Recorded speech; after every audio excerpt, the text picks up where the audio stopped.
Hey everybody, it's Peter Sinodinos and welcome to this episode of Sentences That Sell, a retrospective look on the sales process, your go-to podcast on modern day selling and how to navigate the complex, ever-changing business environment. Today, I want to spend a little bit of time on reinforcing the purchase, keeping the customer confident and happy post-sale. Now, when I look at my little book here, The Sentences That Sell for Commission Salespeople, Brushes Holdings Limited Training and Development Division. This little book's got this really cool little 2 pages on reinforcing the purchase. But I want to take that reinforcing the purchase one step further and talk a little bit more about that, because in this age of technology, it means a slightly different thing than before. But I'm going to refer to the book. Reinforcing the purchase. It's important to reinforce the purchase for 2 reasons. Number 1, it will take away any final fears the customer may have about his purchase or her purchase or the company. And number 2, it will tend to create a future customer or referral customer, obviously called a client or an advocate of your business, I guess. The actual words used are not as important as the sincerity behind them.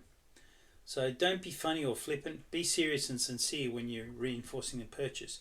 Be careful not to use the common, if you have any problems, give us a ring. It's terrible. The phrase doesn't reinforce the sale, it undermines it in fact. So the recommended phrase that the Sentences That Sell book has is, Mr. or Mrs. Sinodinos, I know you are going to be extremely happy with your purchase. It will do all the things you want and give you years of satisfaction. We're very pleased to have been able to help you and hope that we may be able to do so again. So at this point, give your customer not 1 but half a dozen business cards and say, would you do me the favour of passing my business card among your friends if you feel that you would like me to help them with a purchase or with any advice they need on products they potentially want to buy? These final few words could help to build a steady and permanent clientele. So, really interesting thing, right? This is well before, social media and social impacts of technology. And the thing I just wanted to stress is that word of mouth still, even today, ranks as high as a marketing device or a passive marketing device in the marketplace. In fact, before the internet, 1 person would influence 4 who'd influence 8 in terms of, word of mouth recommendations. But now with social media being as it is, 1 person can influence 130 people through a post or a blog or something like that. Those 130 people can actually influence 16,900 people just with the proliferation that happens on the internet. So a really interesting thing about, really reinforcing the purchase. But the most important thing about reinforcing the purchase decision is that it really predominantly prevents buyer's remorse. How you manage that post-sale relationship can influence, repeat business and referrals. In the Sentences That Sell case, you're giving a whole bunch of business cards to somebody, but it's really important that you really do follow this aspect up of the sale. It takes a hell of a lot to get a sale physically or online, attracting customers. In fact, it takes 6 times more effort to get a new customer than to retain one.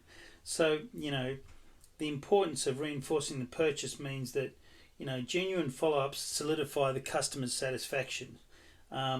You've got to be able to handle this buyer's remorse. So strategies for addressing post-purchase doubts and keeping the customer happy are really, really, really critical. So setting up mechanisms for customer service, returns or feedback to make the buyer feel supported is really, really important. And this, I think, in turn helps you create advocates where you're turning satisfied customers into brand advocates who refer others and leave positive reviews for you in your business. So if you're chasing those 5-star reviews to lift your SEM and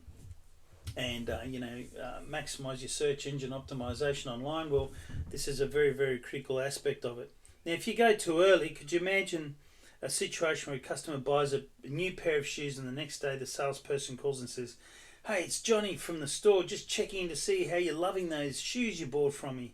And the customer's saying, well, I'm still wearing my old shoes and these new ones are still in the box. And the salesperson, Johnny, he says, well, so you're saying you haven't fallen in love with them yet? You can imagine the customer saying, well, I haven't even taken them out of the box. So, that really highlights the timing is everything when it comes to reinforcing the purchase. Sometimes you can do it like sentences that sell, after people have purchased the product and you're shaking their hand or helping them leave the business. And you can say some comforting and reinforcing words like that. But more importantly, in this day and age, if somebody's bought a product from you and they're taking it home, it's sometimes pretty good to give the customer a chance to really actually use the product before you check in. So somebody that was really, really good about this that I've written about in a couple of LinkedIn posts was a guy called Tony Hish, and he's the former CEO of Zappos. Tony was a champion of customer service and ensuring that customers felt great about their purchases, really, really focused on it. And he really focused on creating exceptional post-purchase experiences, from things like really pioneering the free returns to customer care that went above and beyond most businesses at the time. So I guess his key lesson in his success was that reinforcing the purchase by continuing to provide that extra special service and ensuring that the customer satisfaction was at a high level after the sale was really, really critical in his success. And I guess, when customers are happy after the sale, they actually feel good about the decision and they're more likely to return,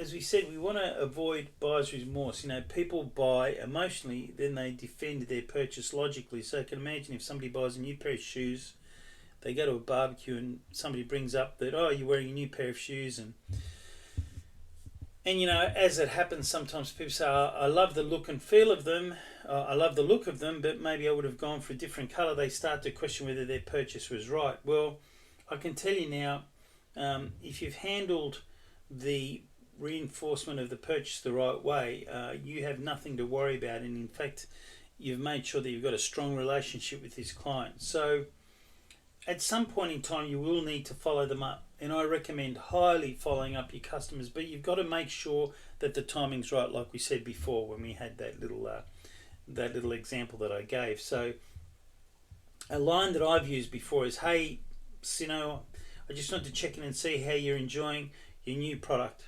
If you've any questions or if you need any more support, you've got my number, but I'll just let you know what it is again, and I'll also give you my email address so you can let me know if you need further assistance. But I really appreciate you spending time with us and investing in our business through your purchase.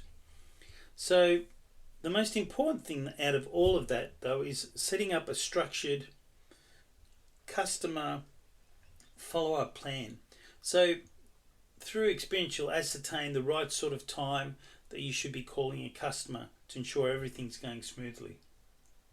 This is really important in terms of keeping communication open and showing that you actually care, because, as I said before, through word of mouth, you're going to be getting a lot of positive feedback from, a small group of people that the happy customer talks to. What you want to avoid is pissing people off, and really doing a bad job of follow-up and actually doing a bad job of the sales process. They might buy, but they might have an element of remorse, which leads to some negativity about the brand. So you've always got to be, like I said, I think in the first podcast of this series, you're always on show, internally, externally, and you've just got to make sure that you're just reinforcing that customers spending time and money with you has been the right decision for them, and you help them with the right decision in buying the right product through features and benefits, etc., etc. So I hope this has been good for you. I'm going to see you next time, and don't forget to reflect on today's podcast and maybe try out that tip, working out a structured follow-up plan, whether it's by phone, by email, because remember, customers are also influenced by email messages that you send them when it comes to product. A great example of that is when you buy something online and you get some emails coming to you saying, hi Sino, your sale is on the way. We've packed it, picked it, it's ready to go. Thanks very much for your service again. And then you get another follow-up email a couple of days later saying it's been dispatched and it should hit your place by this date. So, with that said, I'll leave you to it.